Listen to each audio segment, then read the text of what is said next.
हीच सखू आहे हे आपण गावात का सांगत नाही आहोत? आपण तिला लपवून का ठेवतोय? गावात कळलं तर गावकरी सुद्धा त्या सटवी बद्दल सावध होतील ना. खरं आहे, यमुना बोलते ती अगदी बरोबर आहे. मग त्या सखूला आपण गावाचे स्वाधीन करायला हवं, कारण ती गावाची अपराधी आहे ना. आता गावाला ठरवू दे ना तिच्याबरोबर काय करायचं ते. ऐकलास का मनोरमे? हा? ए तुझी ड्युटी कार्टी काय बोलतीये ते ऐकलं का? जास्त अक्कल आली काय का तुला? एवढीच जर गुरमी होती तर मग सासरी दावायची नाही हुशारी. तिथून कशाला पळून आली? हा? आणि यो तिला जोड म्हणून तुझा यो जुगारी धीर. आपण ना तू म्हणतोय तसंच करू. मी ना तुलाच पुढं करतो समध्यांच्या. हा, आणि मग समध्यांना सांग तू ही मुलगी तुळसा नाही, ही सखू आहे. हिला आम्ही घरात दुधात तुपात बुडवून दडवून ठेवली होती. आणि मग तुम्हाला धरतील आणि धरून हाणतील, तुडवतील. तुमच्या घरादाराची होळी करतील, तुमच्या घराण्याची राख करतील. राख चालणार आहे का तुम्हाला? चालणार आहे?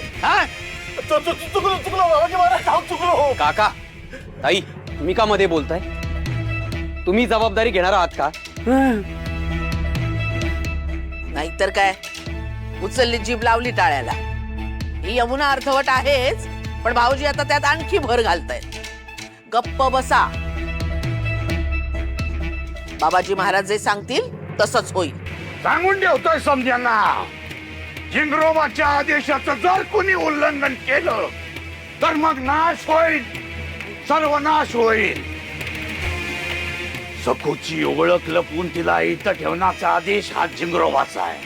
तवा तोंडाला कुलूप घालायचं आणि गप राहायचं, कळलं? आणि आमच्या पुढं बोलायचं नाही. इथं आम्ही तुमच्या भल्याचा विचार करतोय आणि तुम्ही वाकड्यात शिरताय. सखूच्या केसाला बी धक्का लागता कामा नये.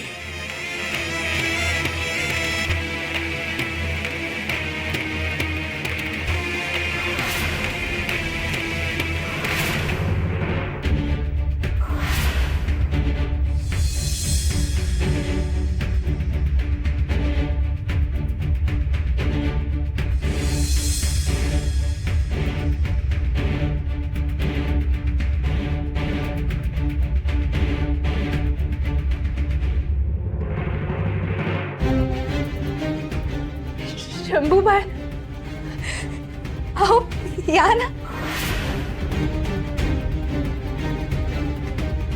मामीशी बोला ना शंभूबाई, तुम्हाला आवडतो म्हणून गरम गरम शिरा केलाय. शंभू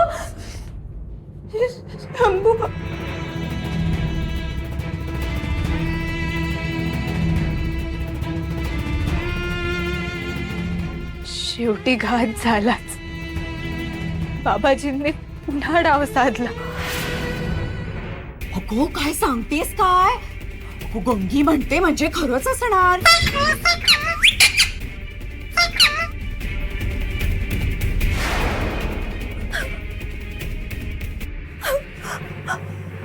माझ्या जीवाला तात लावायला आली ही.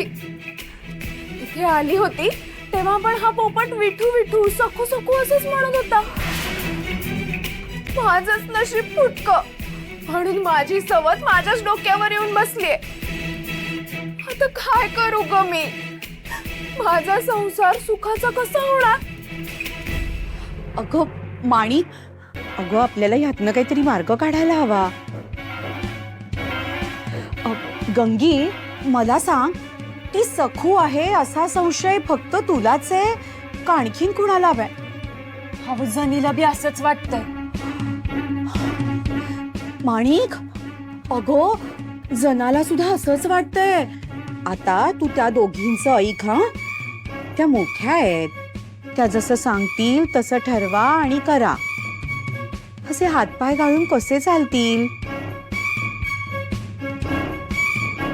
मी काय सांगतेय तुला कळतंय ना?